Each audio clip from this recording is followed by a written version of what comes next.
The wedding invitation landed on Kwame's desk like a grenade wrapped in gold foil. He stared at the embossed letters, his hands trembling as he read the names printed in elegant script. Akosua Mensah and Richard Osei cordially invite you to celebrate their union. The same Akosua who had walked out of his one-room apartment in Nima 3 years ago, telling him she couldn't waste her prime years on a man who sold second-hand phones from a wooden table at Makola Market. What would you do if your ex who abandoned you invited you to her wedding? Hit like if you've ever been left behind and comment below where you're watching from. Kwame's office, the entire 20th floor of the gleaming glass tower in Accra's airport city, seemed to close in around him. Through the floor-to-ceiling windows, he could see the sprawling city below. The same city where he'd once struggled to afford Trotro fare. Now at 32, he owned the building. His tech company, Connect Ghana, had exploded in the past 2 years, making him one of the youngest millionaires in West Africa. His assistant Amma knocked softly before entering. "Mr. Asante, your 3 o'clock is here. The investors from—" She stopped when she saw his face. "Are you all right, boss?" Kwame couldn't answer. His mind had traveled back 3 years to that humid August evening when everything fell apart. They'd been together for 4 years. Akosua had been a nursing student at the University of Ghana when they met. He was hustling, repairing phones, dreaming of starting his own business. She'd believed in him then, or so he thought. They'd shared kenki and fried fish on their dates because that's all he could afford. She'd laughed at his jokes in their cramped room in Nima, where the landlord banged on the door every month demanding rent. But dreams don't pay bills. That's what Akosua's mother had told her. That's what her friends whispered when they saw her with a man whose shoes had holes in them. The breaking point came on a Friday evening. Kwame had come home excited, clutching a business proposal he'd been working on for months. He'd finally secured a meeting with a potential investor. A small chance, but a chance nonetheless. Akosua was packing. 2 suitcases lay open on their shared mattress on the floor. Her clothes, her shoes, her dreams of a better life, all being folded away from him. "Akosua, what's happening?" She didn't look at him. "I'm leaving, Kwame." "Leaving? To where? What do you mean?" "I mean, I'm done. I'm done waiting for you to become something. I'm done eating gari and groundnuts for dinner. I'm done pretending that love is enough when my mates are getting married to men with cars and real jobs." Kwame's world tilted. "But the investor meeting, I told you things are about to change." "That's what you always say." Akosua finally turned to face him, and he saw something in her eyes he'd never seen before. Contempt. "It's always next month, next year, when this deal goes through." "I'm 26 years old, Kwame. I want children. I want a home. I want a life, not promises." "So you're just going to abandon everything we built?" "What did we build?" She gestured around the tiny room with its peeling paint and shared bathroom down the hall. "This? 4 years, and this is all you have to show for it." "My mother was right. You're never going to be anything." The words cut deeper than any knife. Kwame had stood there frozen as she zipped up her suitcases and called a taxi with money he suspected came from someone else. "There's someone else, isn't there?" he'd asked quietly. Akosua paused at the door. For a moment he thought she might deny it. Instead she said, "His name is Richard. He's a banker. He has a house in East Legon and drives a Range Rover. He can give me the life I deserve." "And I can't?" "No, Kwame, you can't. You're a good man, but good doesn't pay school fees. Good doesn't buy land. Good doesn't secure a future." She opened the door. "I'm sorry, but I have to choose myself." And she'd left, just like that. 4 years dissolved in one evening. Now, holding this wedding invitation, Kwame felt that old wound tear open. But beneath the pain was something else, something cold and calculating. "Sir?" Amma was still standing there, concerned.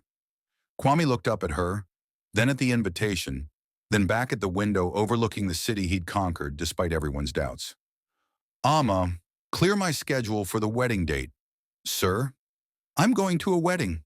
A smile played at his lips, but it didn't reach his eyes.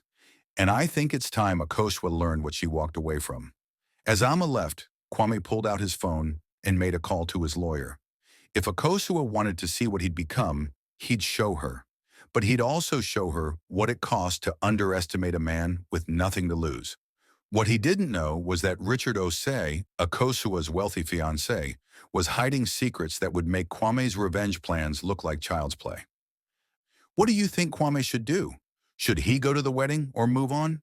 Drop your thoughts in the comments, and if you're loving this story so far, hit that subscribe button and turn on notifications. You won't want to miss what happens next when Kwame shows up at that wedding. Share this with someone who loves a good revenge story. The Mercedes-Benz S-Class glided through Accra's traffic like a shark through water. Kwame sat in the back seat, adjusting his custom-tailored Tom Ford suit, midnight blue with subtle pinstripes that cost more than 3 months of his old rent. His Patek Philippe watch caught the afternoon sunlight as they passed by Makola Market, where he'd once sold phones from a wooden table. 3 weeks had passed since the invitation arrived. 3 weeks of careful planning. "We're approaching the venue, sir," his driver, Kofi, announced as they turned onto a tree-lined street in East Legon, Accra's most exclusive neighborhood.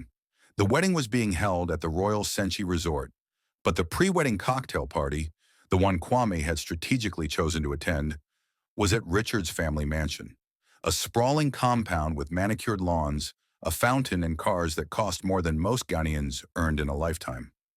Kwame had done his research. Richard Osei came from old money. His grandfather had been a cocoa merchant who'd made strategic investments during Ghana's independence. Richard himself was a senior executive at Stanbic Bank, drove a Range Rover Sport, and belonged to the Akimoda Golf Club. On paper, he was everything Kwame hadn't been 3 years ago, but paper could be deceiving.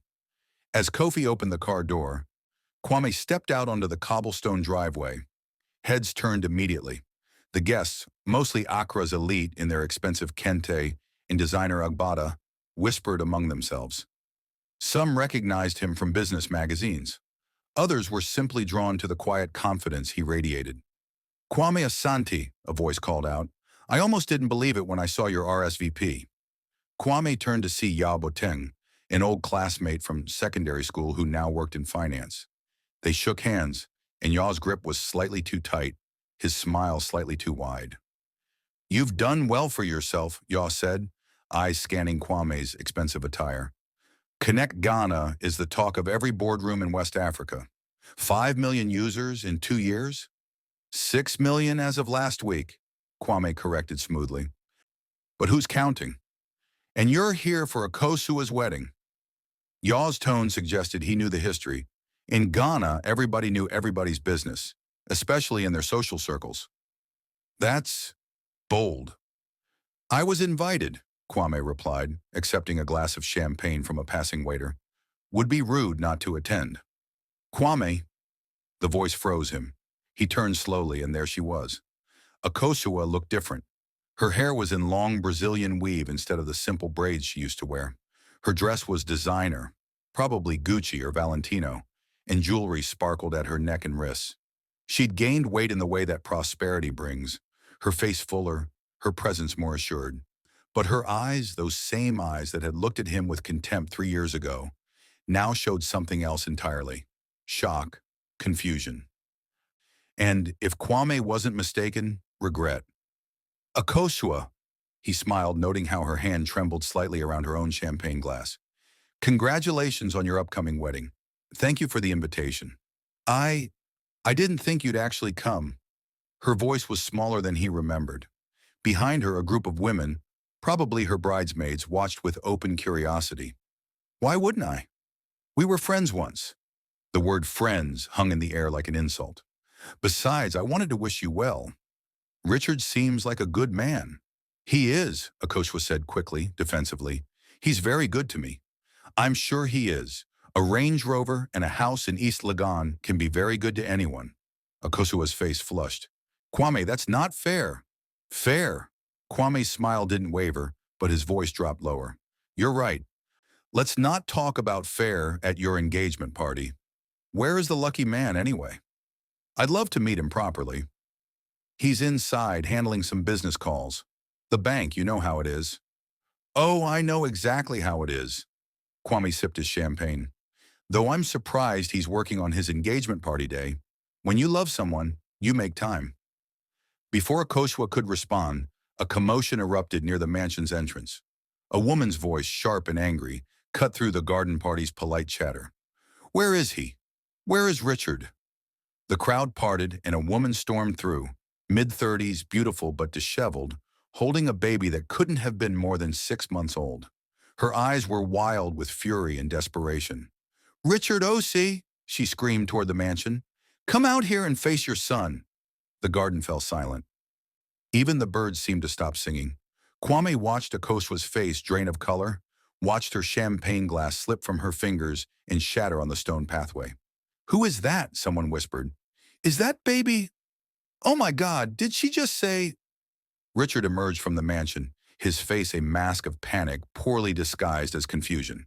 He was tall, light-skinned, with the kind of soft features that came from a life without hardship. "Abina, what are you doing here? We talked about this." "Talked?"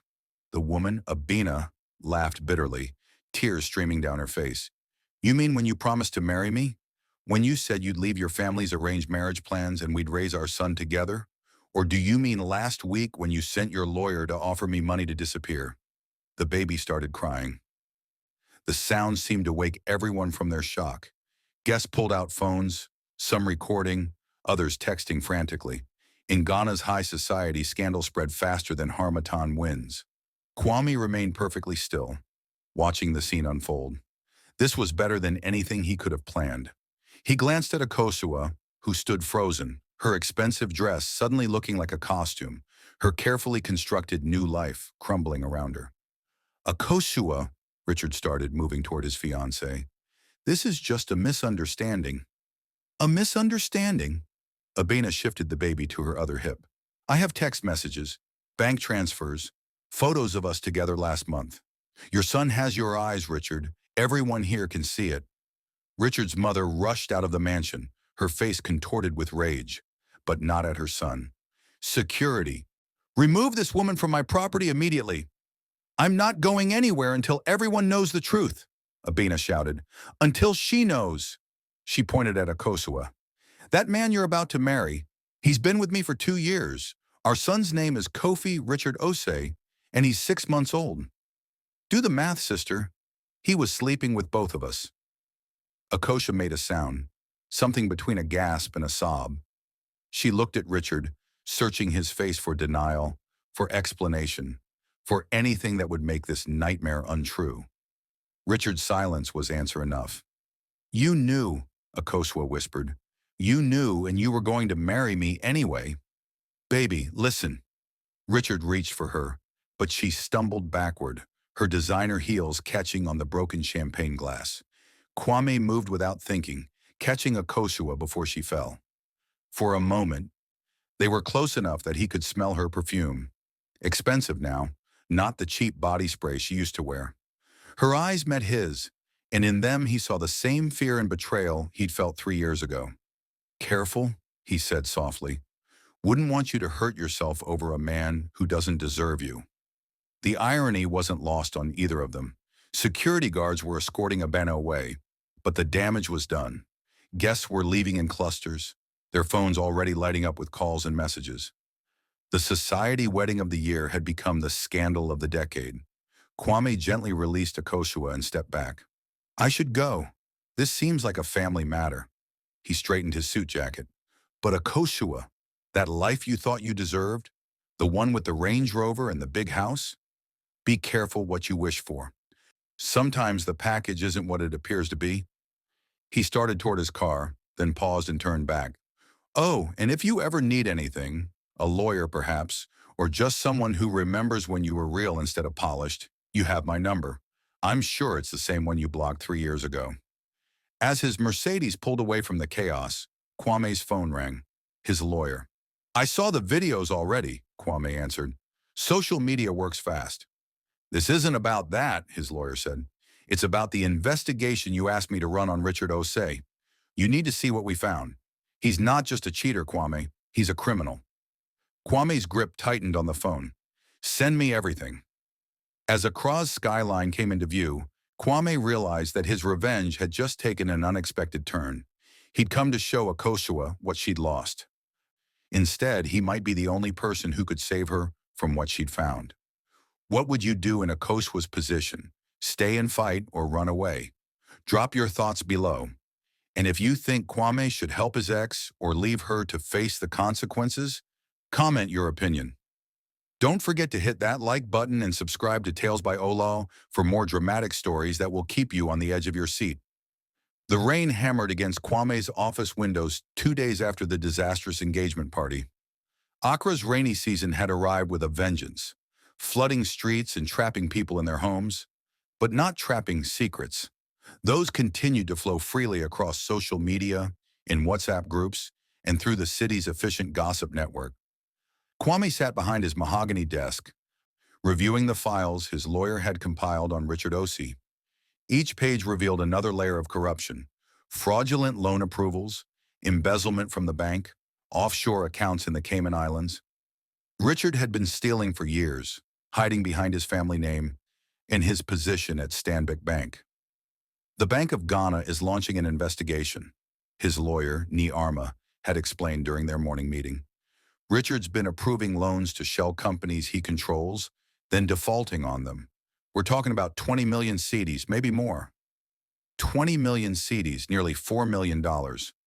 All stolen while Richard played the respectable banker, the eligible bachelor, the man with the Range Rover and the mansion. A knock interrupted Kwame's thoughts. Amma entered, her expression uncertain. "Sir, there's someone here to see you. She doesn't have an appointment, but she says it's urgent." "Who?" "Akosua Mensah." Kwame's chest tightened. He'd wondered if she would come, wondered if pride would keep her away, or desperation would bring her to his door. "Send her in." Akosua entered like a woman walking through a dream, or a nightmare. She wore simple jeans and a loose blouse, no makeup, her expensive weave pulled back in a ponytail. Without the designer clothes and jewelry, she looked younger, more like the nursing student he'd fallen in love with years ago. "Thank you for seeing me," she said quietly, standing awkwardly near the door, as if unsure whether she had permission to enter fully. Kwame gestured to the chair across from his desk. "Sit. Would you like water? Coffee?" "Water, please." Her voice was hoarse, as if she'd been crying. Probably had been. He poured water from the bottle on his desk, noting how her hands shook when she accepted the glass. They sat in silence for a moment, the rain providing a soundtrack to their discomfort. "Your office is beautiful," Akosua finally said, looking around at the modern furniture, the awards on the walls, the view of Airport City's skyline. "You've done well, Kwame. Better than anyone imagined." "Better than you imagined, you mean?" She flinched but didn't deny it. "Yes, better than I imagined." "Why are you here, Akosua?" She took a shaky breath. "The wedding is canceled, obviously. Richard's family is trying to contain the scandal, but it's everywhere. My mother won't answer my calls. My friends," she laughed bitterly, "my friends have disappeared faster than morning mist. Turns out they were Richard's friends, attracted to his money and status. Without that, I'm nobody to them." "So you came to me? The man you called nothing 3 years ago?" "I didn't call you nothing. You said I would never be anything." Kwame interrupted, his voice sharp. "You said good doesn't pay school fees, doesn't buy land, doesn't secure a future. Those were your exact words, Akosua. I remember them perfectly because they played in my head every single day while I was building my company." Tears spilled down her cheeks. I know what I said, and I was wrong, so wrong. But Kwame, I need help. Richard is dangerous." Kwame leaned forward, interested despite himself. "Dangerous how?" "Yesterday, 2 men came to my apartment, the one Richard was renting for me in Cantonments. They said Richard owes people money, bad people. They said if he can't pay, his assets will be collected, including me." "Including you?" "They knew things, Kwame. Things only Richard would know. Where I work, my mother's address in Koforidua, my routines. They said I was Richard's property now, and they'd come to claim what he owed."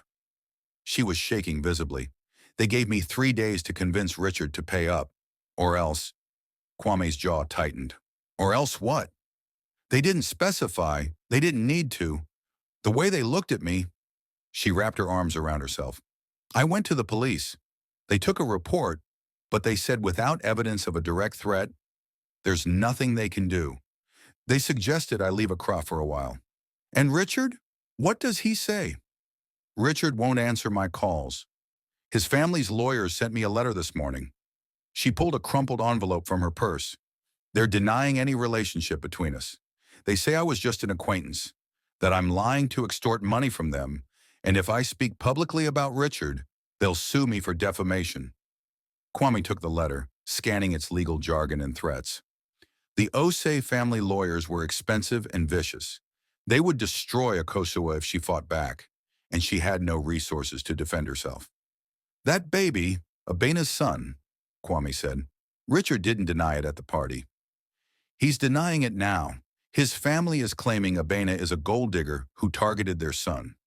They're offering her money to recant her story and disappear. I heard she took it. 500,000 cedis. Enough to relocate somewhere and start over. Smart woman. But that leaves me with nothing, Akosua said desperately. No wedding, no home. Richard already evicted me from the cantonment's apartment. My nursing license expired last year because I stopped working when Richard said he'd take care of me. I have no job, no savings of my own, and dangerous men threatening me over debts I didn't create. She looked at Kwame with red-rimmed eyes. I know I have no right to ask you for anything after what I did. I know I hurt you, abandoned you when you needed me, chose money over love. But Kwame, I'm scared. Those men meant what they said, and I have nowhere else to turn. Kwame stood and walked to the window, his back to her. Part of him wanted to tell her to leave, to face the consequences of choosing Richard's money over Kwame's love. She'd made her bed with a criminal, let her lie in it. But another part of him, the part that remembered how she used to laugh at his terrible jokes, how she'd held him when his mother died, how she'd been his first love and his biggest heartbreak, that part couldn't watch her be destroyed by Richard's mistakes. What exactly do you want from me? He asked without turning around. Help? Protection? Maybe a job. I can start over, retrain as a nurse, work hard. I just need time and safety to rebuild my life. The way I had to rebuild mine when you left? Silence. Then quietly, yes, exactly like that. And I know I don't deserve your help. I know karma has come for me, and maybe this is what I earned. But Kwame, whatever you think of me, please don't let those men hurt me. Please. Kwame turned to face her. She looked small in the large leather chair, vulnerable in a way he'd never seen during their relationship. Back then, she'd been the strong one, the practical one, pushing him to work harder, earn more, be more. Now she was broken, and he had the power to help or hurt her. I'll help you, he said finally, but on conditions. Hope flared in her eyes. Anything. First, you'll work for it. I have a community outreach program through Connect Ghana. We provide technology training to rural schools. You'll help coordinate the health and safety component. It's real work with a real salary, not charity. Yes, absolutely. Second, he continued, you'll tell me everything about Richard, his friends, his business dealings, places he frequents, people he owes money to. Everything. Akosua hesitated. Why? What are you going to do? That's not your concern. Do you agree or not? She nodded slowly. I agree. And third, Kwame moved closer, his voice dropping. You'll be honest with me. No more lies, no more manipulation, no more playing games. If you're in my life again, even just as an employee, I need to trust that you won't stab me in the back the moment someone richer comes along. Kwame, I swear. Don't swear, just do it. Prove it through your actions, not your words. Words are cheap, Akosua. You taught me that. She stood, extending her hand formally. Thank you, I won't let you down. He shook her hand, professional and distant. We'll see. Amma will get you set up with HR and security. I'm assigning a driver to you for the next few weeks. Someone who knows how to handle problems. If those men come back, you call me immediately. Understood? Understood. As she turned to leave, Kwame added, Akosua, one more thing. She looked back. I'm not doing this because I still love you. I'm doing this because it's the right thing to do. Don't confuse the two. Pain flickered across her face, but she nodded. I won't. And Kwame? For what it's worth, I am sorry. Truly sorry. Not just because I need you now, but because I was wrong about you. Wrong about everything. After she left, Kwame returned to his desk and opened the file on Richard Osei. If he was going to protect Akoshua, he needed to understand exactly what kind of enemy Richard had become. His phone rang. Ni Arma, his lawyer. The Bank of Ghana moved faster than expected, Ni said. They're arresting Richard tomorrow morning. But Kwame, there's something else. The men threatening Akosua, they're not just loan sharks. They're connected to a Nigerian syndicate that's been using Richard to launder money through the bank. If they think Akosua knows anything about their operations, she's in more danger than she realizes, Kwame finished. Exactly. And now that you're involved, you might be too. Kwame looked out at the rain-soaked city, at the empire he'd built from nothing. 3 years ago, he'd had nothing to lose. Now he had everything, and he was risking it for a woman who'd once thrown him away like trash. But that was the difference between him and Richard, between him and Akosua as she used to be. Kwame had learned that wealth without character was just money, and character meant doing the right thing even when it cost you everything. Then we better move fast, Kwame said. Send me everything you have on the Nigerian syndicate. If they want a war, they'll get one. Outside his office, thunder cracked across the Accra skyline. The storm was only beginning. Do you think Kwame is making a mistake helping his ex? Or is he proving he's the bigger person? Drop your opinion in the comments. And if you're wondering what the Nigerian syndicate will do next, make sure you're subscribed to Tales by Ola with notifications turned on. Chapter 4 is going to blow your mind.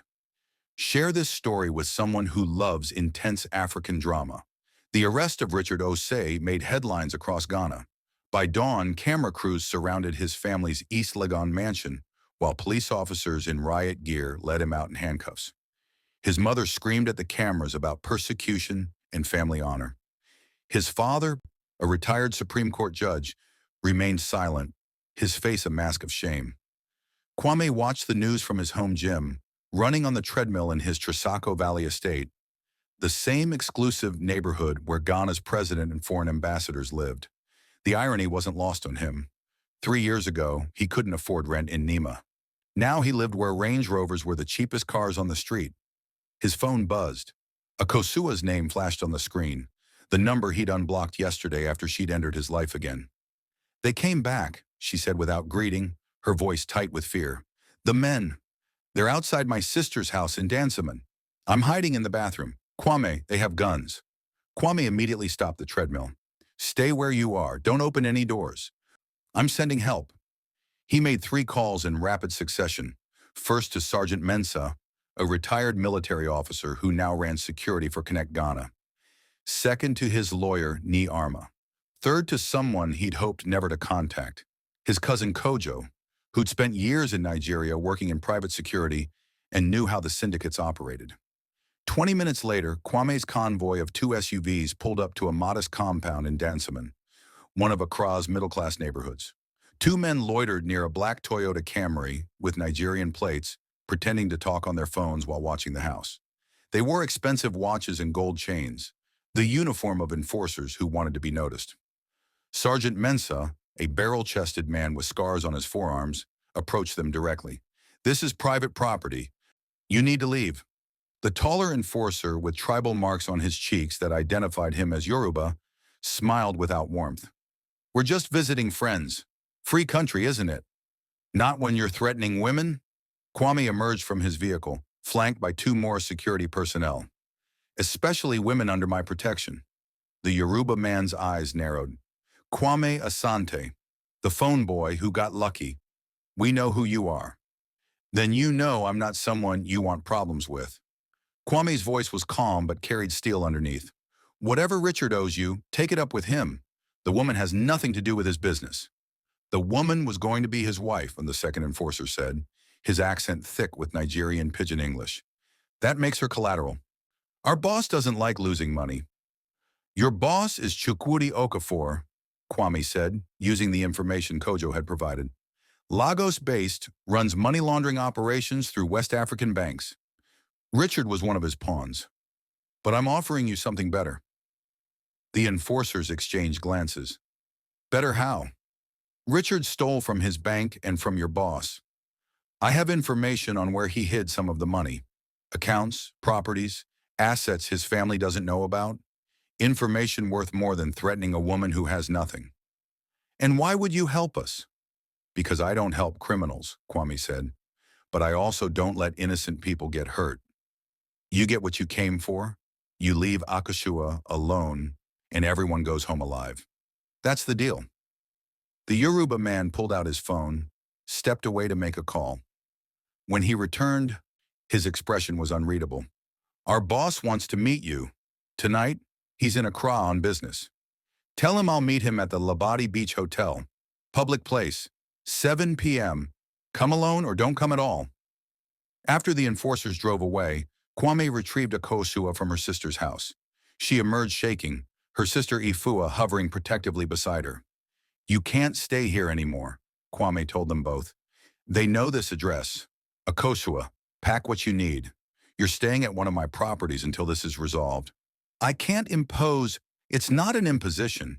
It's survival. He turned to Efua. You and your family should visit relatives upcountry for a few weeks. Once these people mark a location, they don't forget.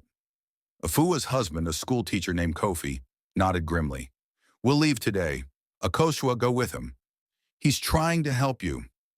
An hour later, Kwame installed Akosua in a serviced apartment in cantonments, secure, modern, with 24-hour security.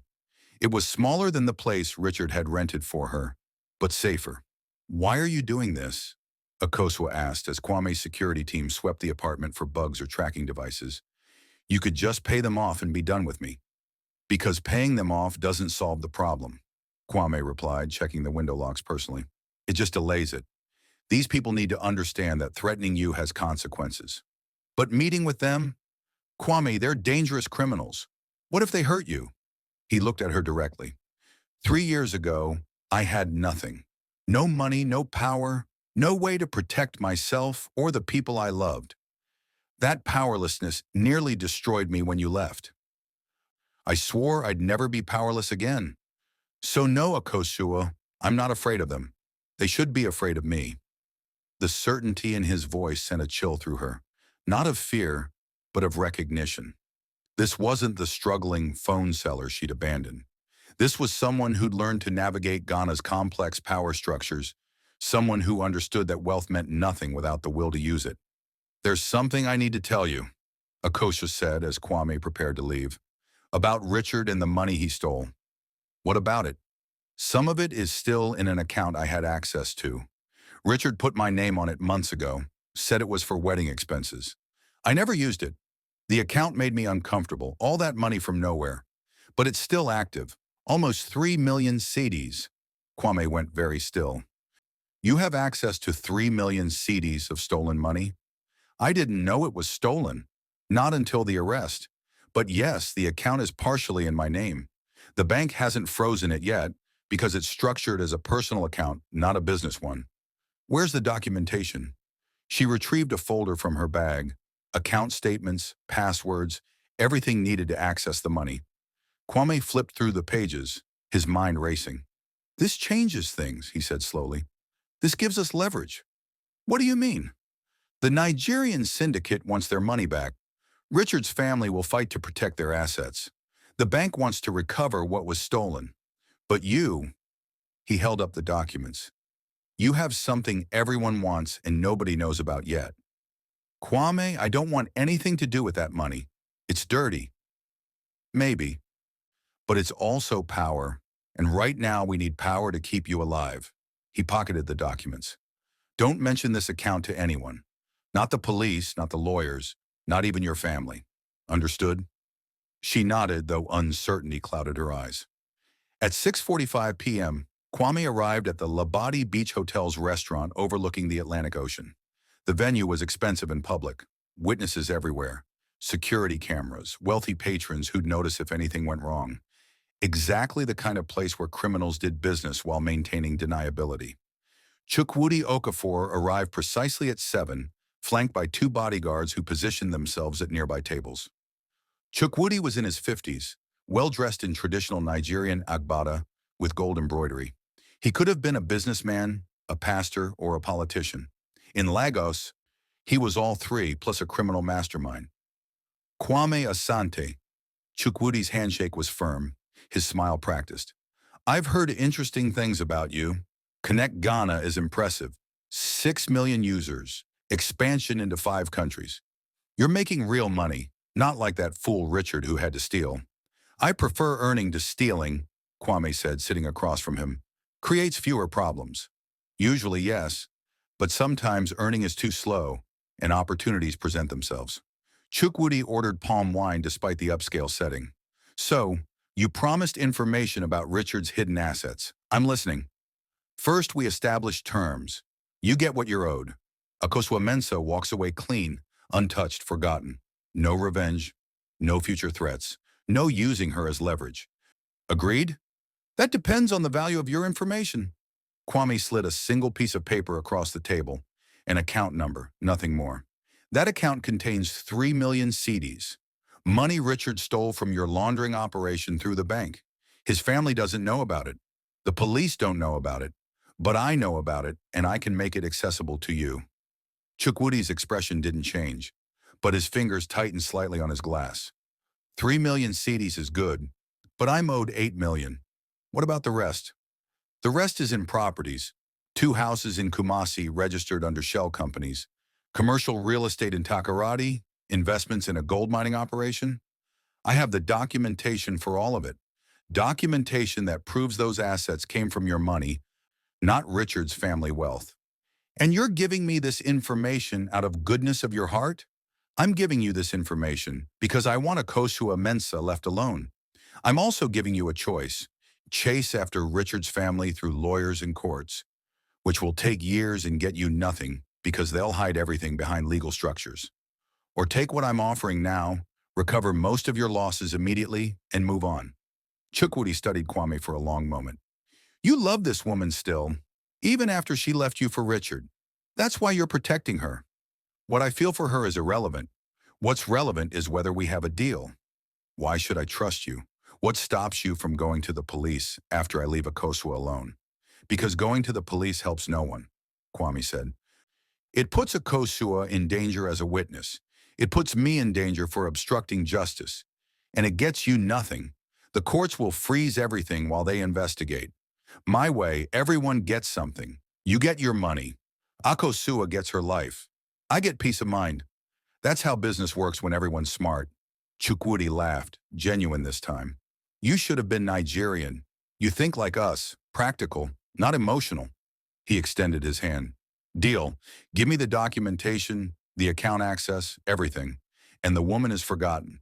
Tell her to stay out of Lagos, though. I can't control what every soldier in my organization remembers. Fair enough. They shook hands and Kwame passed over an envelope containing everything Chukwudi needed. As the Nigerian crime lord left with his bodyguards, Kwame sat alone at the table, watching waves crash against the beach in the darkness. His phone rang. Niar Ma, his lawyer. The police want to interview Akosua, Ni said. They found evidence Richard was planning to marry her to legitimize some of his assets. They think she might have been complicit. She wasn't. She was just another one of his victims. You and I know that. But the investigators see a woman who was about to marry into money while Richard was stealing millions. They're calling her in tomorrow morning for questioning. Kwame closed his eyes. One problem solved, another emerging. That was how it worked when you got involved in other people's chaos. The problems multiplied like weeds. I'll be there with her, Kwame said. Make sure our best defense attorney is present. Akosua doesn't say anything without legal counsel. Kwame, are you sure about this? Getting deeper into her mess? No, Kwame admitted, but I'm already in it. Might as well see it through. After ending the call, he sat watching the ocean for another hour, thinking about choices and consequences, about the woman he'd once loved and the man he'd become. Somewhere in the distance, lightning flashed over the water, another storm approaching Accra. His phone buzzed, a text from Akosua. Thank you for today, for everything. I don't deserve your help, but I'm grateful for it. Whatever happens tomorrow at the police station, I want you to know you've already done more than enough. Kwame didn't respond immediately. Instead, he thought about the account she'd given him access to, the 3 million cedis he just handed over to a Nigerian crime lord. Money that had been partially in Akoshua's name, money she could have used to rebuild her life. He'd given it away to protect her, and she didn't even know what she'd lost. Finally, he typed back, "Get some rest. Tomorrow will be difficult. We'll face it together." As he drove home through Accra's nighttime traffic, Kwame wondered if he was protecting Akoshua or punishing himself. Maybe both. Maybe neither. All he knew was that the woman who'd broken his heart was now completely dependent on him for survival. And whether that was justice, revenge, or just life's bitter irony, he couldn't quite decide. Is Kwame falling back in love with Akoshua, or is he just being noble? What do you think will happen at the police station? Drop your predictions in the comments. This story is getting more intense with every chapter. Make sure you're subscribed to Tales by Ola so you don't miss what happens next. Hit that like button if you're Team Kwame. The Ghana Police Headquarters in Accra's Ministries area was buzzing with activity when Kwame arrived with Akoshua the next morning. Journalists had caught wind that Richard Osei's former fiancée was being questioned, and camera crews blocked the entrance, shouting questions as security pushed them back. "Miss Mensah, did you know about the embezzlement? Were you helping Richard launder money? Is it true you're dating Kwame Asante now?" Kwame's security team formed a protective barrier as they escorted Akoshua through the chaos. She kept her head down, wearing a simple dress and no jewelry, the image of a respectful woman cooperating with authorities, not a criminal conspirator. Ni Arma had coached her well. Inside the interrogation room, Detective Inspector AJ waited, a woman in her 40s with sharp eyes and no-nonsense demeanor. Beside her sat a younger officer taking notes in a representative from the Economic and Organized Crime Office. "Miss Mensah," Inspector Ajay began once everyone was seated, "thank you for coming voluntarily. This is just a preliminary interview to understand your relationship with Richard Osei and your knowledge of his financial activities." "My client is happy to cooperate," said Nana Aguiman, the defense attorney Kwame had hired, one of Accra's most expensive legal minds. "But let's be clear from the start. Miss Mensah is a victim of Mr. Osei's deception, not a co-conspirator." Inspector Ajay smiled thinly. "We'll determine that through our questions. Miss Mensah, how long were you in a relationship with the accused?" "About 2.5 years," Akosua answered, her voice steady despite the trembling of her hands under the table. Kwame sat in the corner as an observer, since he wasn't family or legal representation, but his presence seemed to calm her. "And during this time, did Mr. Osei discuss his work at Stanbic Bank with you?" "Sometimes. He'd mention being tired from meetings or dealing with difficult clients, but he never discussed specific transactions or accounts. I'm not a financial person. I'm a nurse." "A nurse who hasn't worked in over a year," the EOCO representative noted, flipping through papers. "Yet you maintained an expensive lifestyle. Apartment in cantonments, designer clothes, international travel. How did you afford these things?" "Richard provided for me. He said he wanted to take care of me, that I didn't need to work." "Convenient." Inspector Ajay leaned forward. "Miss Mensah, we've discovered that your name appears on several bank accounts connected to Mr. Osei, accounts containing millions of cedis. Can you explain that?" Akosua glanced at Nana Aguiman, who nodded permission to answer. "Richard added my name to some accounts. He said it was for wedding planning, for our future together. I never used the money. I didn't even know how much was in those accounts until after his arrest. You expect us to believe that a woman about to marry a wealthy man never checked the bank accounts in her own name?" "My client's financial naivety isn't a crime," Nana interjected. "Many women trust their partners to handle money matters, especially in relationships where the man presents himself as financially sophisticated. Or many women deliberately remain ignorant so they can claim innocence later," Inspector Aji countered. She pulled out a document. "Miss Mensah, do you recognize this?" It was a property deed. Akosua's eyes widened as she read it. This has my signature, but I never signed any property documents. This deed transfers ownership of a commercial property in Takoradi to you." The property is worth approximately 2 million cedis. Your signature is dated 3 months ago. That's impossible. I've never been to Takoradi. I never signed this. Kwame leaned forward, examining the document. The signature looked like a Koshua's, but something was off about the way the letters curved. Inspector, has this signature been verified by a handwriting expert? That's ongoing, but Miss Mensah, even if the signature is forged, the fact remains that someone used your identity to hide stolen assets. Either you were complicit or you were remarkably careless about how your personal information was being used. My client was manipulated by a sophisticated criminal, Nana said firmly. Richard Osei had access to her documents, her identification, everything needed to forge signatures. This is classic financial abuse, making the victim appear complicit while they're actually being used. The interrogation continued for 2 more hours. They asked about trips Akosua had taken with Richard, about meetings she'd attended, about conversations she might have overheard.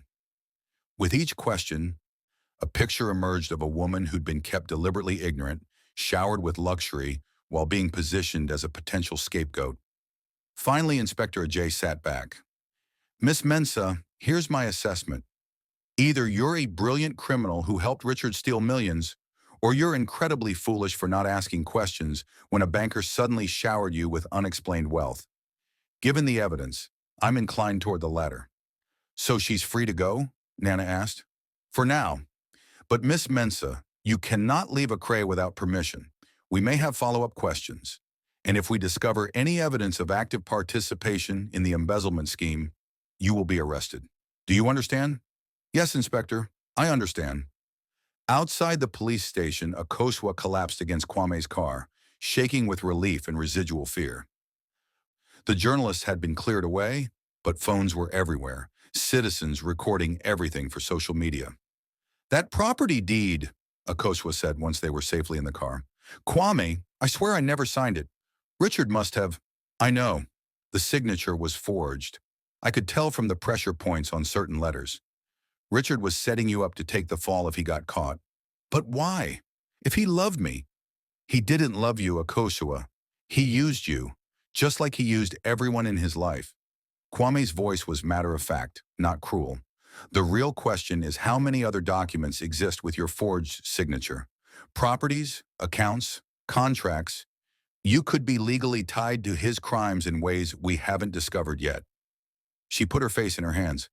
This nightmare never ends. It will end. But we need to be strategic. Kwame pulled out his phone. Nee is filing paperwork to legally distance you from all of Richard's assets. We're claiming identity theft and fraud. It'll take time, but it's your best defense. How much is this costing you? The lawyers, the security, everything? Don't worry about that. Kwame, I have to worry about it. I already owe you so much. You don't owe me anything. He looked at her directly. I'm not keeping a ledger, Akosua. I'm not calculating what you cost me versus what you're worth.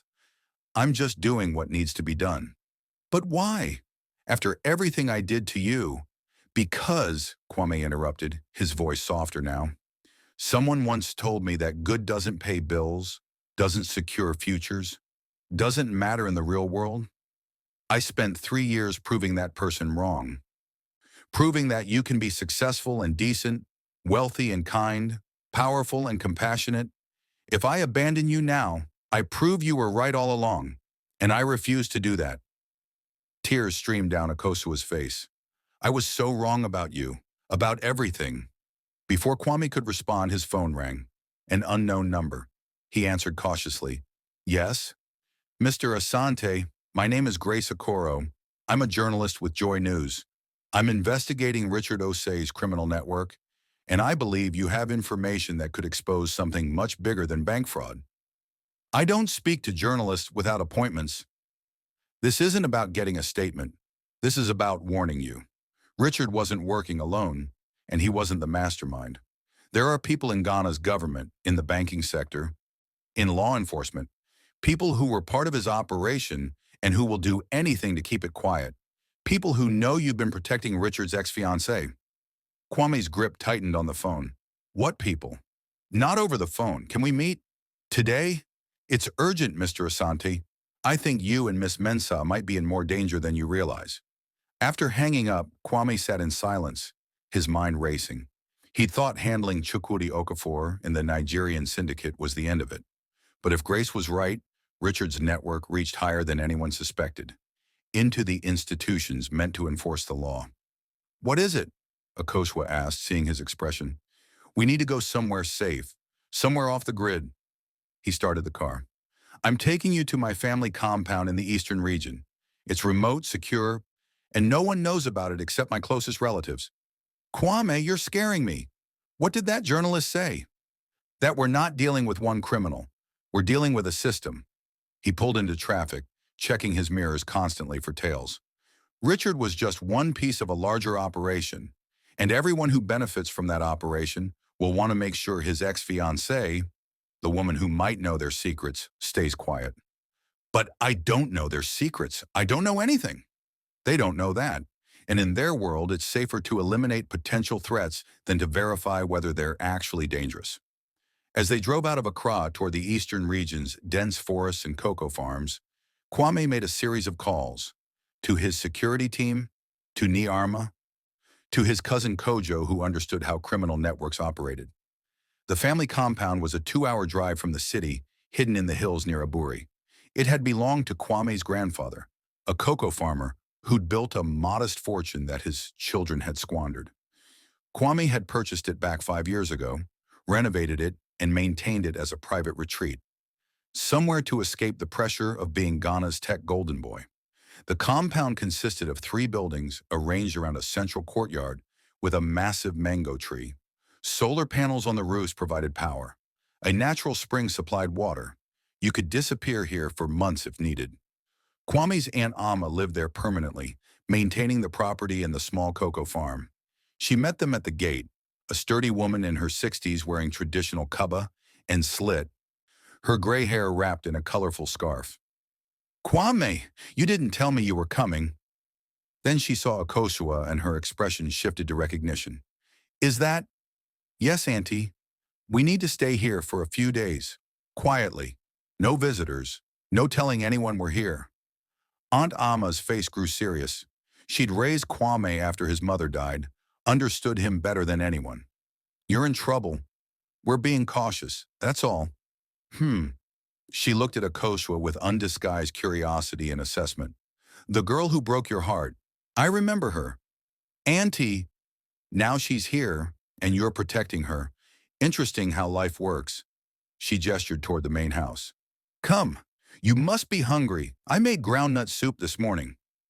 As Aunt Amma led them inside, Akosua whispered to Kwame, "She hates me. She doesn't hate you. She hates what you did to me.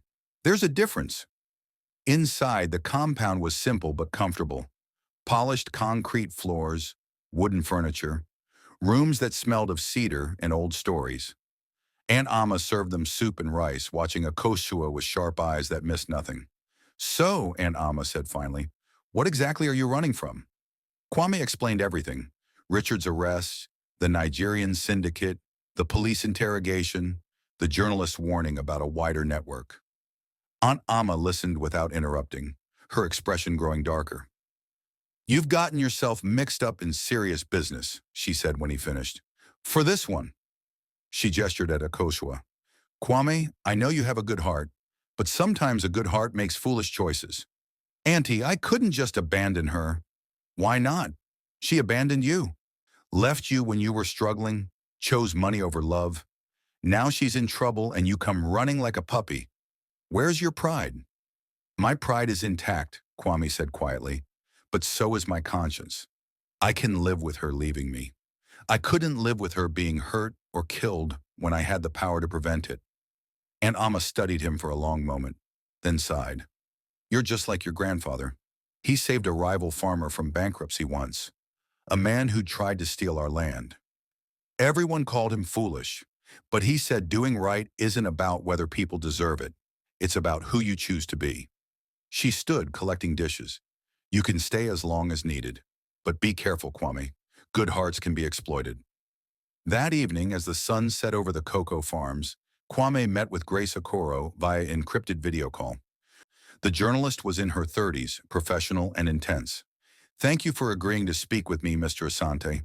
What I'm about to tell you is based on 2 years of investigation, much of it unpublished because my editors are afraid of the people involved. I'm listening. Grace pulled up documents on screen. Richard Osei was part of a network we're calling the Cedar Group, powerful people in Ghana's financial sector who've been laundering money for international criminal organizations. They use legitimate banks, government contracts, and real estate to clean billions of cedis. The Nigerian syndicate you dealt with is one client. There are others from China, Lebanon, and Europe. How high does this network go? Bank executives, politicians, military officers, even judges. People with the power to make investigations disappear. Witnesses recant, evidence vanish. Richard got careless and got caught, but the others are still operating, and they're terrified that he'll talk or that his fiancée knows something. Akosua knows nothing. She was just window dressing for Richard's respectable image. I believe you, but the Cedar Group doesn't know that. To them, she's a liability that needs to be managed. Grace leaned closer to her camera. Mr. Asante, 3 people connected to Richard's case have died in the past week. A bank employee who was cooperating with investigators, car accident, a lawyer who was preparing testimony, house fire, a witness who saw Richard meeting with Cedar Group members. Armed robbery gone wrong. The police are calling it coincidence. I'm calling it a cleanup operation. Kwame felt ice in his veins. You're saying they're killing anyone who might expose them? Yes, and Miss Mensa is on that list. So are you now for protecting her and asking questions? That's why I called, not for a story, but to warn you. These people are extremely dangerous and completely protected. If you're going to fight them, you need to be very, very careful. After the call ended, Kwame sat in the darkness of the compound, listening to crickets and distant nightbirds. He'd thought he was protecting Akosua from a Nigerian crime lord and some legal troubles. Instead, he'd stepped into something far more dangerous. A web of corruption that reached into the highest levels of Ghanaian society. His phone buzzed. A text from an unknown number. Stop asking questions about Richard Osei. Stop protecting the girl. Walk away while you still can. This is your only warning. Kwame stared at the message. Someone was watching him. Someone knew where he was, who he was with, what he was doing. The compound wasn't as safe as he'd thought. He found Akosua in the guest room, staring out the window at the starlit sky. Can't sleep? He asked.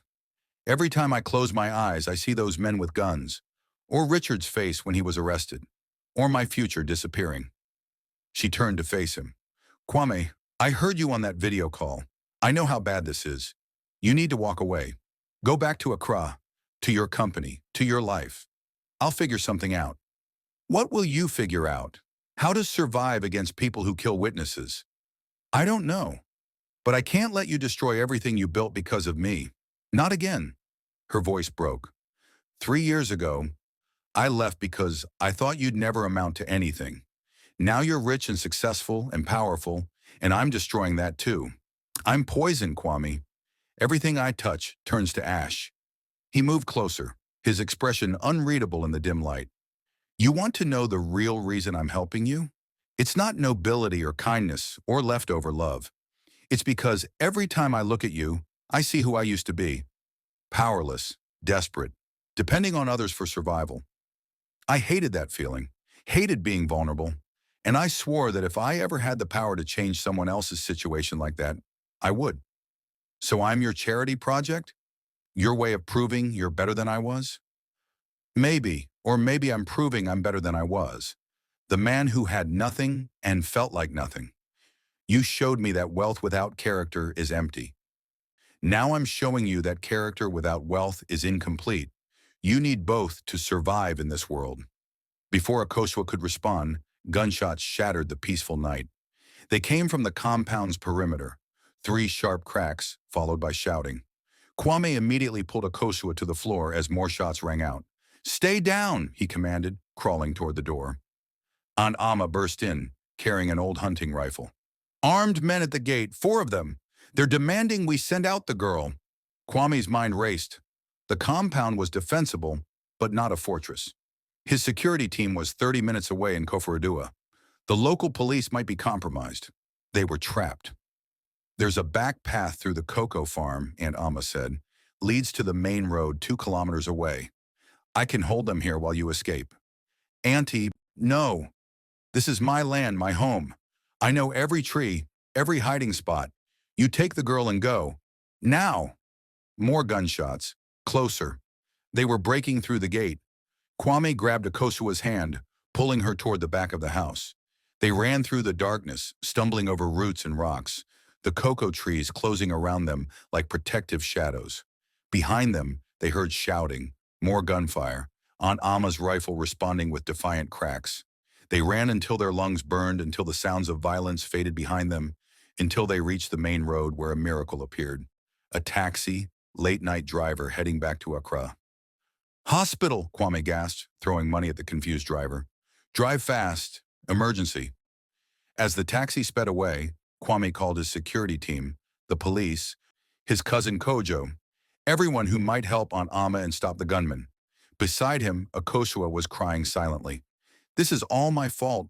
Your aunt, your family compound, everything. No, Kwame said firmly, though his own hands were shaking. This is the Cedar Group's fault. This is Richard's fault.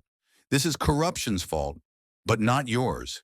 His phone rang, a number he recognized, Chukwudi Okafor, the Nigerian crime lord. Mr. Asante, I just heard what happened at your family compound. That wasn't my people. Then whose people? The Cedar Group. They've decided you're a threat that needs to be eliminated. You and the girl both. A pause. I kept my word. My organization won't touch her. But I can't control what the Ghanaians do.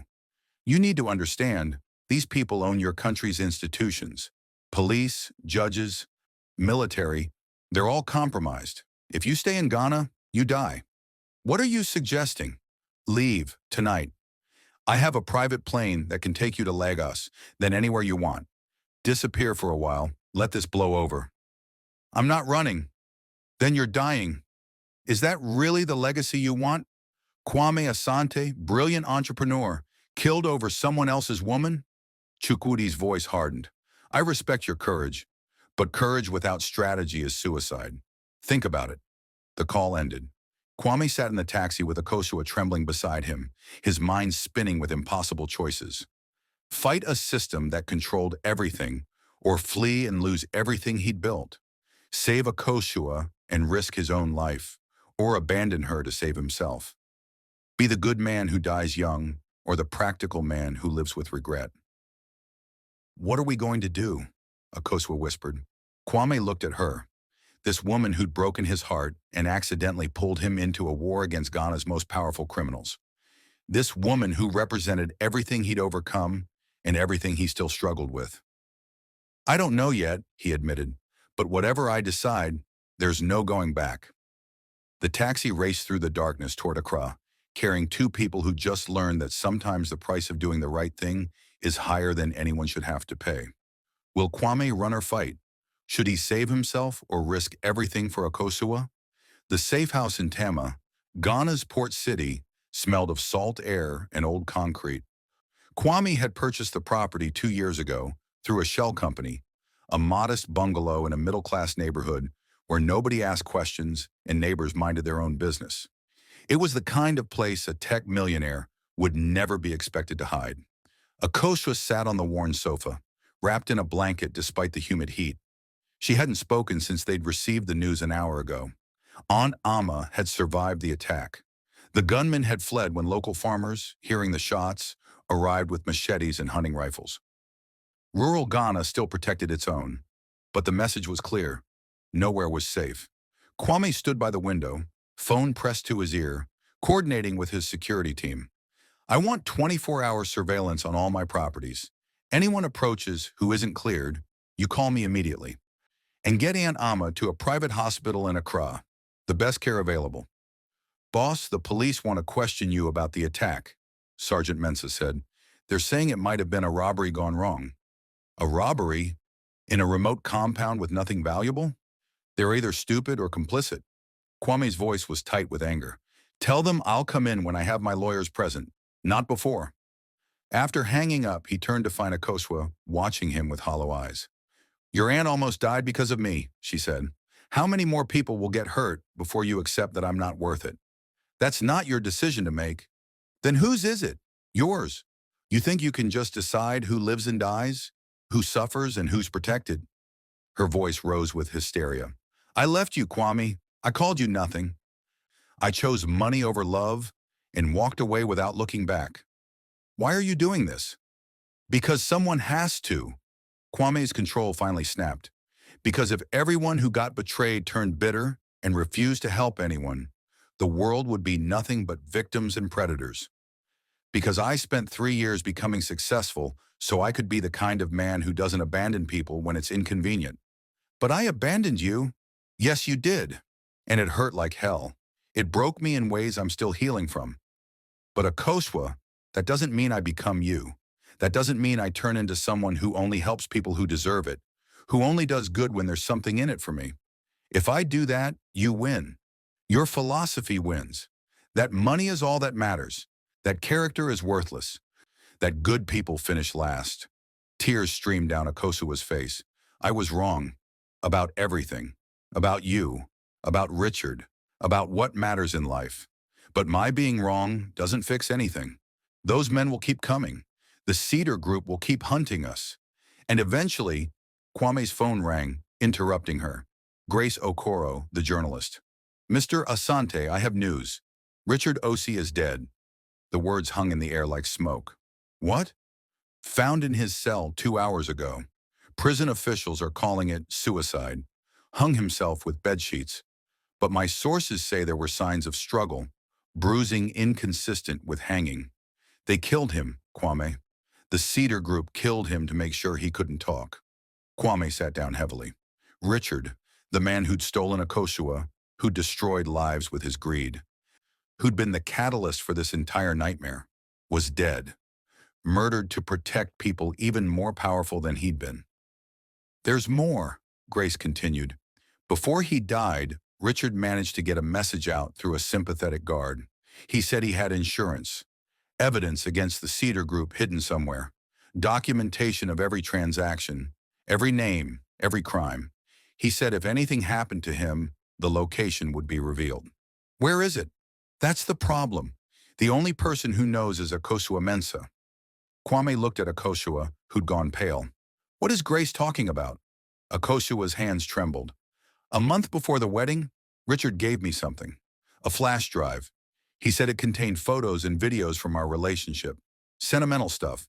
He told me to keep it somewhere safe, somewhere only I knew about, and never look at it because it was a surprise for after we got married. Where is it?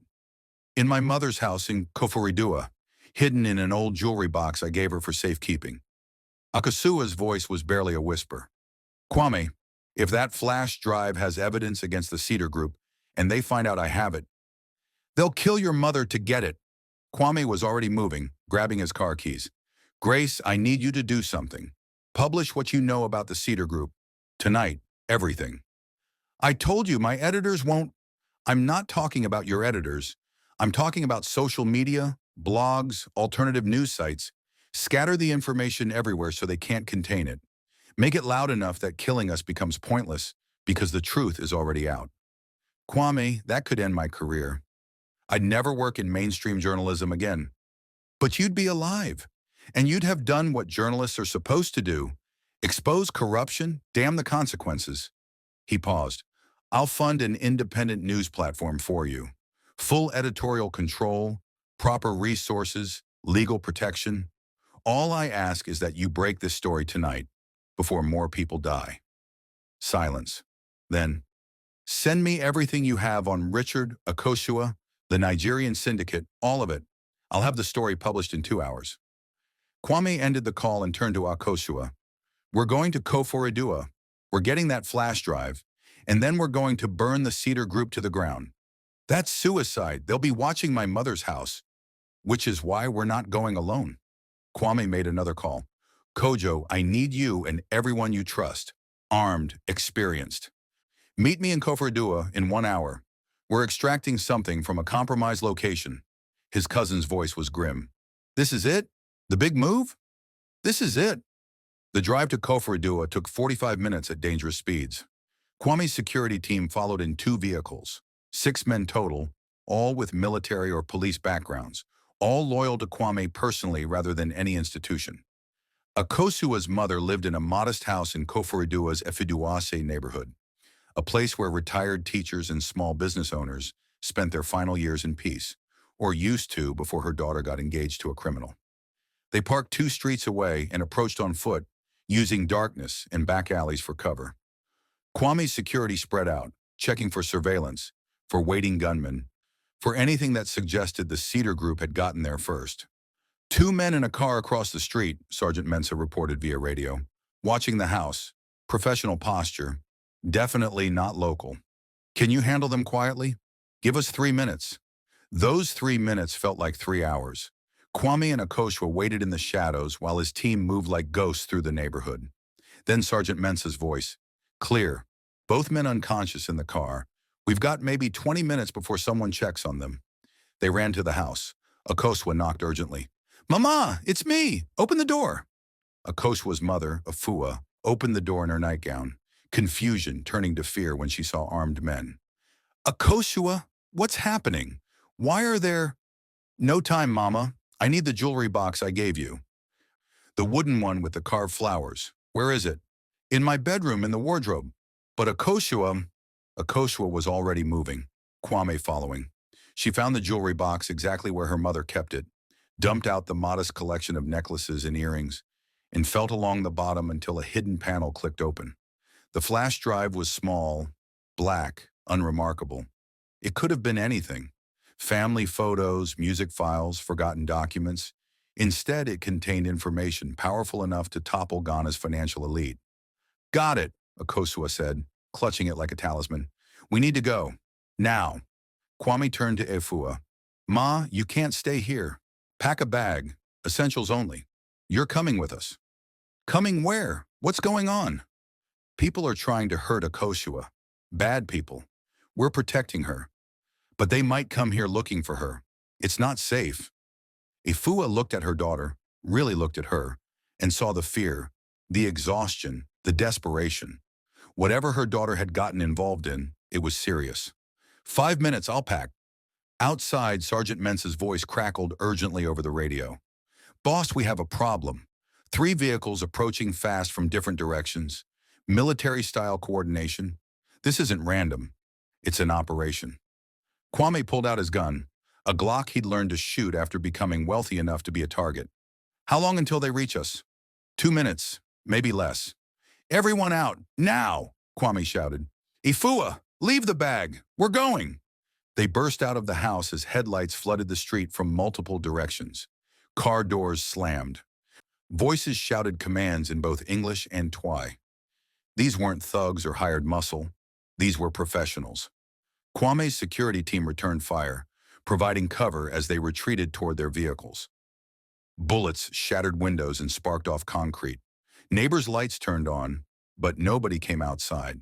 In Ghana, you survive by staying out of powerful people's business. Get to the cars! Kwame pushed Akosua and her mother toward the SUVs while his team laid down suppressing fire. They were 10 meters from the vehicles when a man stepped out of the shadows directly in their path. Tall, well-dressed, holding a pistol with the casual confidence of someone who killed often. Mr. Asante, Miss Mensah. His voice was cultured, educated. This has gone far enough. Give me the flash drive. And everyone walks away alive.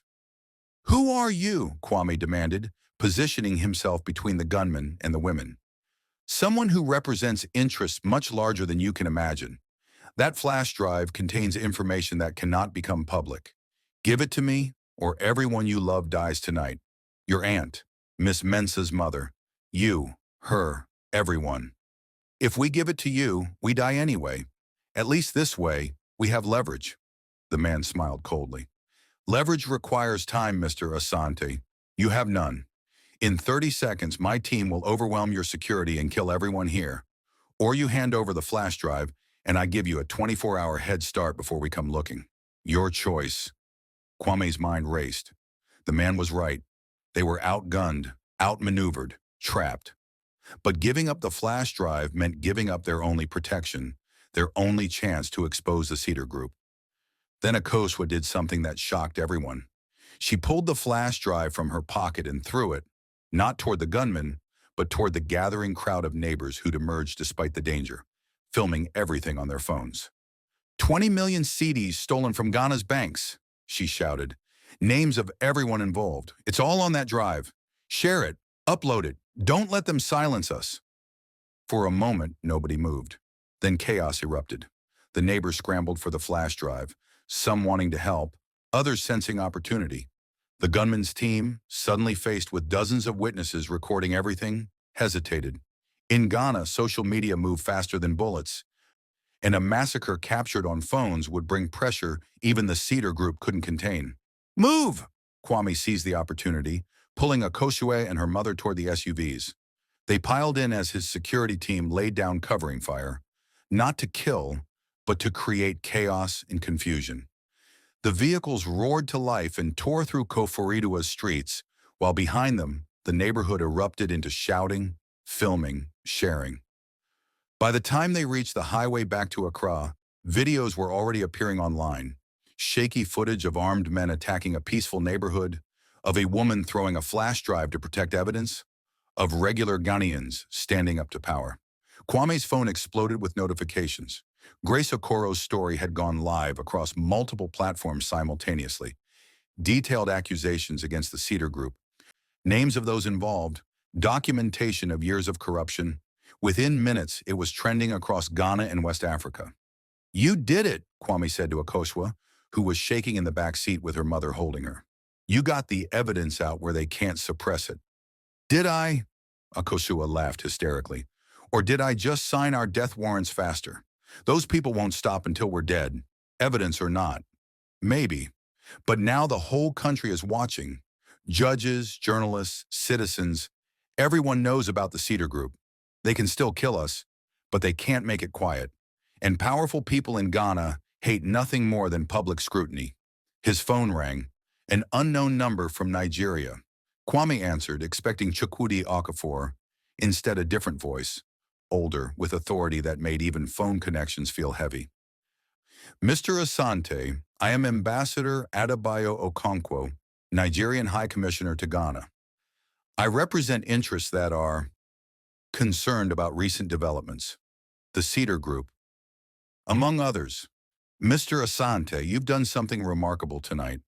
You've exposed a network that my government has been investigating for years.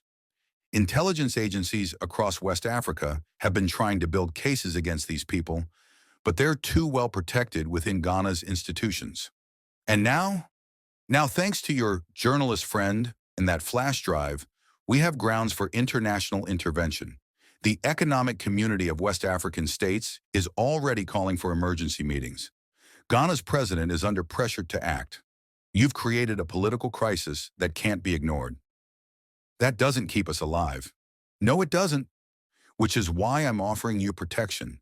Nigerian diplomatic immunity, safe transport to Lagos, then anywhere you want to go. You, Miss Mensah, her mother, all under protection until this resolves. And in exchange, you testify, fully and publicly, tell your story, verify the evidence, help us destroy the Cedar Group completely. They've been parasites on West Africa's economy for too long. It's time to cut them out. Kwame looked at Akosua, at her mother, at his security team who'd risked their lives. They were exhausted, terrified, running on adrenaline and hope. How soon can you arrange the protection? I have vehicles at the Nigerian High Commission in Accra. Come there. Tonight, once you're on diplomatic property, you're untouchable. After ending the call, Kwame explained the offer to everyone in the vehicle. It's a trap, Sergeant Mensah said immediately. Diplomatic immunity doesn't mean anything if they kill you before you reach the embassy. Maybe, but what's our alternative? Keep running? Hope the publicity protects us? They almost got us tonight despite everything. I say we fight, Afua said suddenly, her voice surprising everyone. My daughter made mistakes, terrible mistakes, but she's trying to make them right. And you, Mr. Asante, you've shown more character than any rich man I've ever known. If we run now, we let evil win. If we testify, maybe we change something. Maybe other girls won't be fooled by men like Richard. Maybe other criminals will think twice. Akosua stared at her mother. Mama, they could kill us. Everyone dies, my daughter. The question is what you stand for before you do. Afua smiled sadly.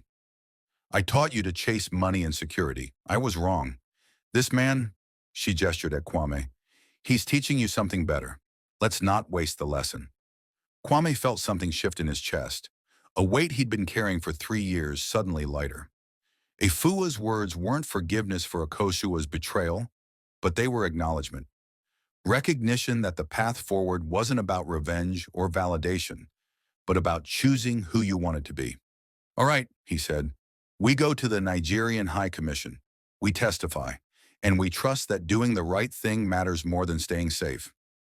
As they drove toward Accra through the pre-dawn darkness, news alerts continued flooding Kwame's phone. The Minister of Finance had been arrested. 2 bank executives had fled the country. The Ghana Police Service was announcing a task force to investigate the Cedar Group's activities. The system was cracking. Not broken yet, but cracking. When they arrived at the Nigerian High Commission, armed guards immediately surrounded their vehicles and escorted them through the gates. Once inside, the tension that had held Kwame together for days finally released, and he nearly collapsed. Ambassador Okonkwo met them personally, a distinguished man in his 60s who'd seen enough African politics to know how rare true courage was. Mr. Asante, Miss Mensah, you've done your countries a service. Rest now. Tomorrow the real work begins. In a secure room with comfortable beds and armed guards outside, Kwame finally allowed himself to breathe. Across the room, Akosua sat with her mother, both of them processing everything that had happened. Kwame? Akosua's voice was soft in the darkness. Thank you. For everything. For not giving up on me even when I deserved it. I didn't do it for you, Kwame said, his eyes closed. I did it for me. To prove that the man I became is better than the circumstances that made him. And did you? Prove it. He thought about the question. 3 years ago, Akosua had left him because he was poor and powerless.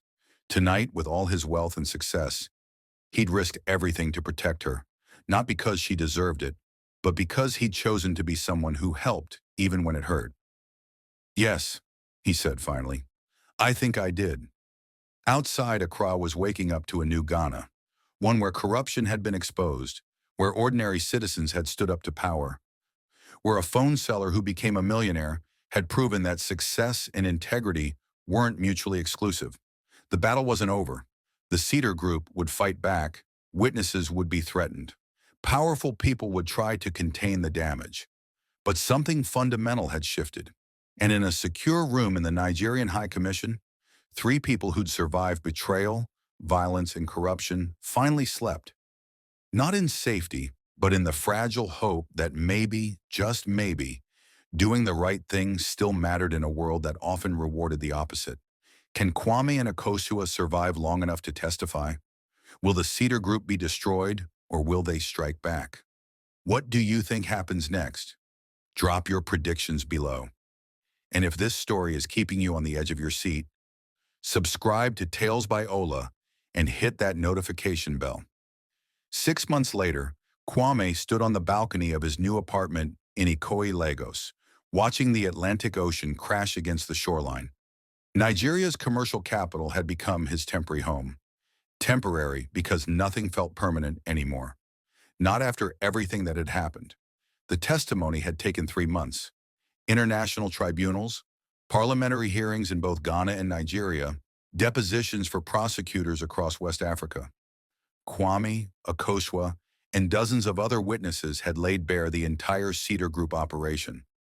20 years of corruption, billions of cedis stolen, lives destroyed. The results had been dramatic.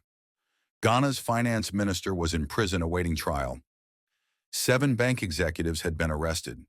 2 Supreme Court judges had resigned in disgrace. The entire leadership of Stanbic Bank's corporate division had been replaced. The Nigerian syndicate that had threatened Akosua had been dismantled by Interpol, with Chukwudi Okafor himself extradited to face charges. And Richard Osei, the man whose greed and betrayal had set everything in motion, was buried in a quiet cemetery in Accra, his family too ashamed to give him the elaborate funeral they'd once planned. But victory had come with costs. Connect Ghana had suffered during Kwame's absence. Competitors had poached clients. Investors had grown nervous about his involvement in a corruption scandal, even though he'd been exposing it rather than participating. The company's valuation had dropped by 40%. Three of his senior executives had resigned, unable to handle the pressure and uncertainty. Kwame had been forced to sell his majority stake to a South African tech firm just to keep the company viable. He'd walked away with enough money to remain wealthy, about 30 million cedis after taxes and legal fees, but he was no longer the boy wonder of Ghana's tech scene. He was just another entrepreneur who'd had his moment and moved on. The personal costs had been higher. Aunt Amma had recovered from the attack, but she'd sold the family compound and moved to Kumasi to live with relatives. She said she couldn't sleep in a place where men with guns had tried to kill her. Kwame had bought her a new house, but the damage to her peace of mind couldn't be repaired with money.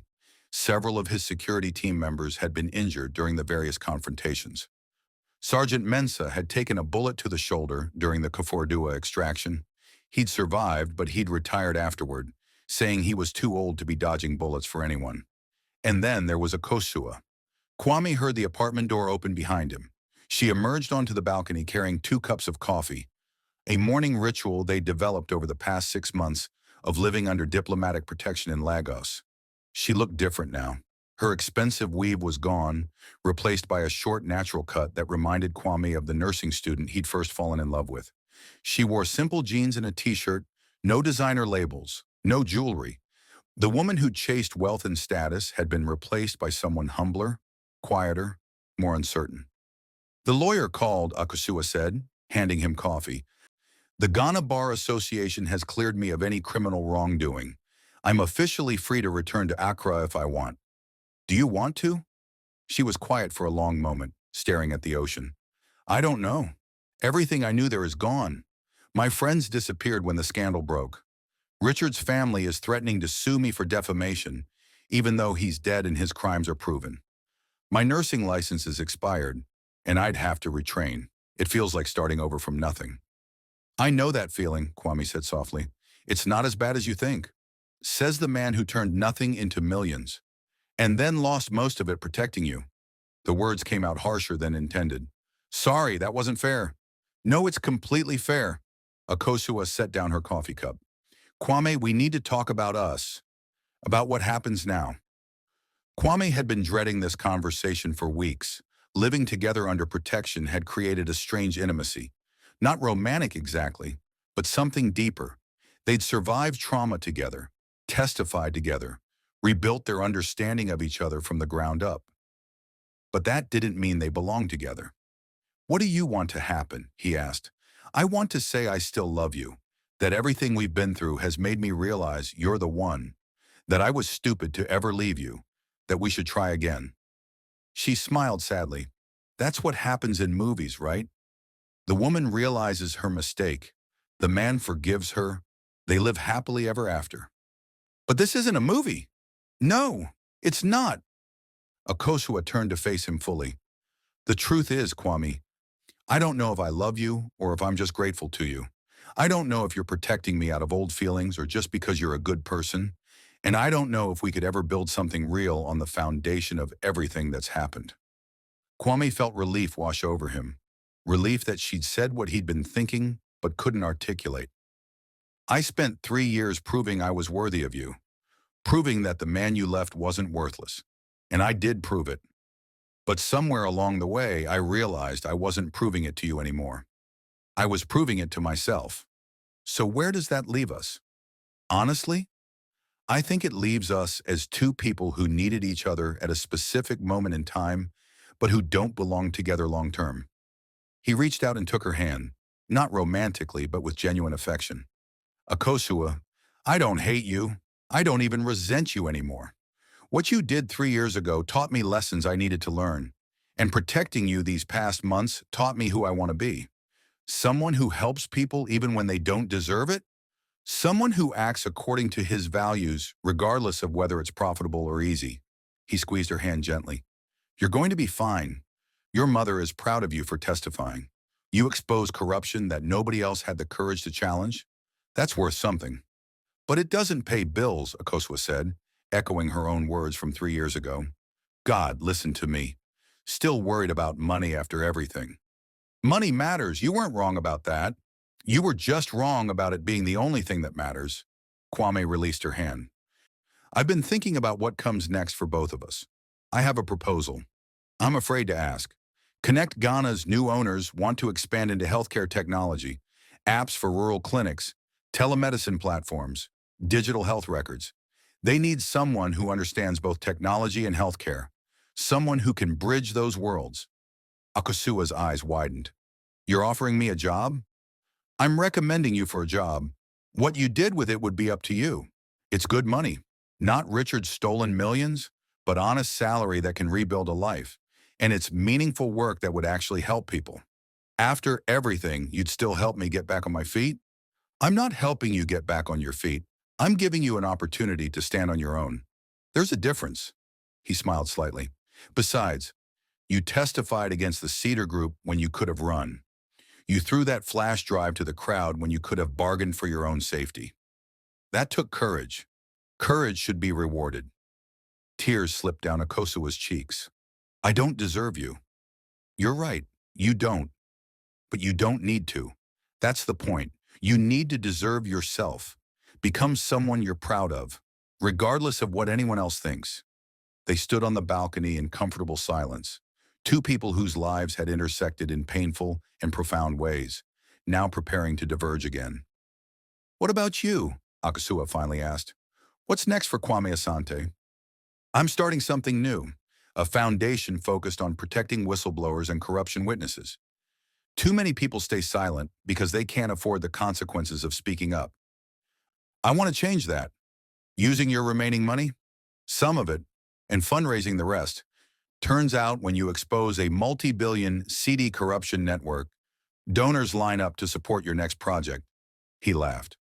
The irony is that losing Connect Ghana might have freed me to do work that actually matters. I was so busy being successful that I forgot to ask whether success meant anything. Richard taught us both expensive lessons. Yes, he did. Kwame's expression darkened slightly. I've been thinking about him a lot lately, about how he had everything, money, status, opportunities, and threw it away because he was never satisfied, always needed more, always needed to prove himself, always needed to win. You're not like him. I could have been. 3 years ago when you left, I was so angry and hurt that I could have become someone bitter and ruthless, someone who measured worth only in status and revenge. But I didn't, and I'm proud of that. His phone buzzed. A text from Grace Okoro, the journalist who'd helped expose the Cedar Group. She'd won multiple awards for her reporting and had launched her independent news platform with Kwame's funding. It was thriving. The text read, "Major development.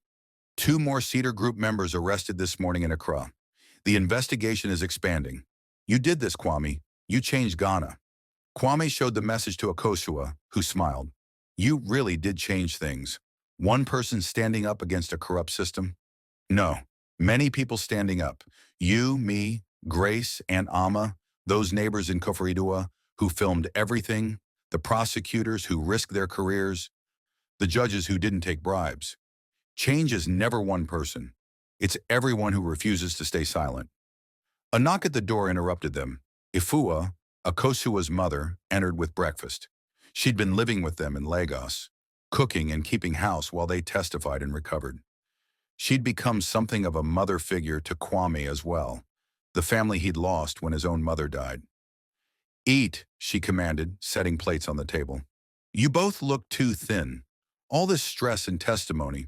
Nobody eating properly. They gathered around the small dining table, 3 people who'd been thrown together by crisis and who'd somehow become a family of sorts. As they ate, Efwa talked about her plans. She wanted to return to Ghana and open a small restaurant in Koforidua, using recipes she'd perfected over decades of cooking. I'll need a loan, she said, looking at Kwame. Small one. I'll pay you back with interest. Consider it an investment, not a loan. I'll be a silent partner. You run everything. Keep all the profits after we're even. Why would you do that? Because good food brings people together, Mama Fua. And Ghana needs more places where people come together honestly, not to scheme or corrupt, but just to eat and talk and be human. He smiled. Besides, your groundnut soup is the best I've ever tasted. I'm investing in excellence. After breakfast, as Afua cleaned up, Kwame and Akosua returned to the balcony. The morning sun was higher now, turning the ocean golden. When do you think we can safely return to Ghana? Akosua asked. The ambassador says maybe another month, long enough for the trials to progress, for security to stabilize, for public attention to shift elsewhere. Kwame paused. Will you be okay? Going back alone? I won't be alone. I'll have Mama and hopefully this new job you're recommending me for. And Kwame? She looked at him seriously. I'll have the memory of what you did for me. That's worth more than you know. Understanding that someone cared enough to risk everything, even when I didn't deserve it. Everyone deserves help when they're drowning, even people who pushed others underwater first. They stood together on the balcony, two people whose love story had ended, but whose human story would continue, separately, but forever connected by the trials they'd survived. 1 month later, Kwame stood in Kotoka International Airport in Accra, watching Akosua and her mother walk toward their departure gate. They were flying to Nairobi. Akosua had accepted the position with Connect Ghana's healthcare division, which was headquartered in Kenya. A fresh start in a new country, away from the ghosts of Ghana. She turned back one last time, caught his eye across the crowded terminal, and raised her hand in goodbye. Not a wave, too casual. Not a blown kiss, too romantic. Just an acknowledgement that their time together was ending. Kwame raised his hand in return, and then she was gone, disappearing into the security line with her mother beside her. He stood there for a long moment, feeling the weight of the past years settle and then lift. She'd come into his life as his first love and greatest heartbreak. She'd returned as a victim needing rescue, and she was leaving as, what? Not an enemy, not a lover. Perhaps just another person doing her best to survive and grow in a complicated world. His phone buzzed. A message from his lawyer. The foundation paperwork is complete. You're officially operational. First case already waiting. A bank employee who wants to expose fraud but can't afford to lose his job. Sound familiar? Kwame smiled and typed back. Send me the details. Let's make sure he doesn't have to choose between doing right and surviving. As he walked out of the airport into Accra's humid afternoon, Kwame felt something he hadn't felt in years. Peace. Not happiness exactly, not contentment, but peace with the choices he'd made and the person he'd become. His phone rang. Aunt Amma. Kwame, my son, when are you coming to visit? I've finished setting up my new house in Kumasi. It's beautiful. Much better than that compound. No bad memories here. I'll come this weekend, Auntie, I promise. Good, and bring a nice girl with you. Time to stop being alone. Kwame laughed. Auntie, I just spent 6 months protecting my ex-girlfriend from criminals. I think I need a break from women. Nonsense, the right woman wouldn't be drama. She'd be peace, you'll see. After hanging up, Kwame drove through Accra's traffic toward his temporary residence in Airport City. He'd sold his mansion in Tresako. Too many memories, too much house for one person. Now he lived in a modest 3-bedroom apartment, saving his money for the foundation's work rather than impressing others with wealth. As he drove past Makola Market, the same market where he'd once sold phones from a wooden table, Kwame thought about the journey from there to here, from nothing to millions, from heartbreak to healing, from victim to victor, to something more complicated than either word could capture. He'd learned that revenge was empty, that justice was complex, that doing the right thing often cost more than you wanted to pay, but was worth it anyway. He'd learned that the woman who'd broken his heart wasn't a villain, just a flawed human who'd made mistakes, like everyone, including himself. He'd learned that wealth without character was hollow, but character without resources was vulnerable. You needed both to survive and thrive. Most importantly, he'd learned that the unthinkable thing he'd done, helping the woman who'd abandoned him, wasn't weakness or foolishness. It was strength. It was choosing who he wanted to be, rather than letting circumstances or anger choose for him. That evening, Kwame sat in his apartment office, reviewing applications for the Foundation's assistance, stories of people who'd witnessed corruption but couldn't afford to speak up, people who wanted to do right but feared the consequences, people like he'd once been, powerless and afraid. Now he had power, and he would use it to make sure others didn't have to choose between integrity and survival. His phone buzzed one last time, a text from an unknown number. "Mr. Asante, you don't know me, but I worked at the same bank as Richard.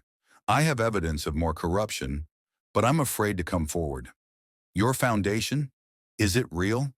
Can you really protect people like me?" Kwame typed back carefully. "Yes, the protection is real. Call this number tomorrow and we'll discuss how to keep you safe while exposing the truth. You're not alone anymore." He hit send and leaned back in his chair, looking around his modest apartment, so different from the penthouse he'd once owned, the mansion he'd sold, the poverty he'd escaped. This was enough. This was right. Outside his window, across lights twinkled in the darkness. Millions of people hustling, surviving, trying to build better lives in a country still struggling with corruption, but slowly, painfully changing. Kwame Asante, the phone seller who'd become a millionaire, who'd lost the woman he loved and then saved her anyway, who'd fought a corrupt system and won at great personal cost, he sat in the gathering darkness and smiled. Not because his story had a Hollywood ending, not because he'd gotten revenge or found perfect love or achieved unambiguous victory, but because he'd done something rare and precious. He'd chosen the kind of man he wanted to be, and he'd lived according to that choice, regardless of the cost. Somewhere in Nairobi, Okoshwa was starting a new life. Somewhere in Kirikiri prison, the Cedar Group members were beginning long sentences. Somewhere in Ghana's banks and ministries, a few people were thinking twice before stealing, having seen what happened to Richard and his co-conspirators. And in a modest apartment in Accra, one man who'd been left behind when he was poor sat surrounded by purpose and peace, ready to help others who faced similar choices between safety and integrity. The woman who'd left him when he had nothing would never know that her betrayal had ultimately created something beautiful.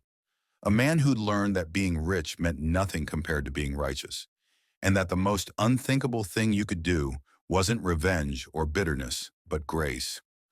Kwame picked up his phone and recorded a voice message for his foundation's website, a message for everyone who felt powerless against corruption. "My name is Kwame Asante. 3 years ago, I had nothing. No money, no power, no way to fight injustice. Today I have resources, and I'm using them to make sure that doing the right thing doesn't mean losing everything. If you've witnessed corruption and you're afraid to speak up, call us. If you've been betrayed and manipulated and used, reach out. If you're drowning and everyone else has walked away, we're still here. Because in Ghana, in Africa, in this world, we rise together or we drown alone. And I choose rising." He posted the message and sat back, feeling the weight of responsibility and the lightness of purpose. Outside, Accra continued its eternal rhythm. Hustle and hope, corruption and courage, betrayal and redemption all mixed together in the beautiful, complicated, frustrating, inspiring mess of West African life. And in that mess, one man who'd been broken and rebuilt himself was now helping others do the same. That was the real unthinkable thing. Not revenge, not forgiveness, not even justice. Just one person choosing to be better than their circumstances and using that choice to lift others. That was enough. That was everything. That was the point of the entire painful, beautiful story.